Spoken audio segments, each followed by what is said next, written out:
Hi guys, and welcome to today's video.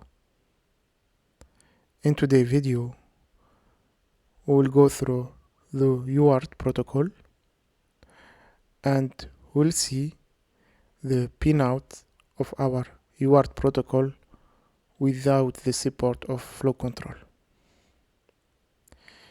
In case we have two devices, A and B, and both of those devices are using the UART protocol without the support of flow control, then each one of those devices will require 3 pins: RX to receive the data, TX to transmit the data, and finally the GND or ground to have a common ground between device A and device B.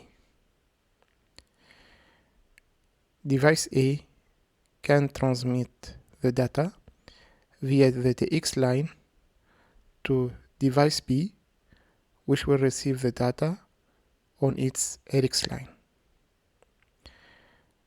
Device A, on the other hand, can receive the data on its RX line once the device B has transmitted this data via its TX line. Hence, we should have kind of cross connection between the RX and TX line. Means the RX of device A should be connected to the TX of the device B, and the TX of the device A should be connected to the RX of device B.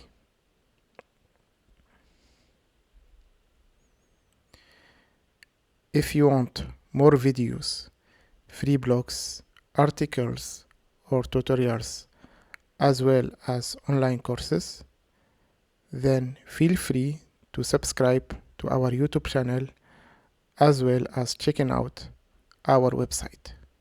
Thank you.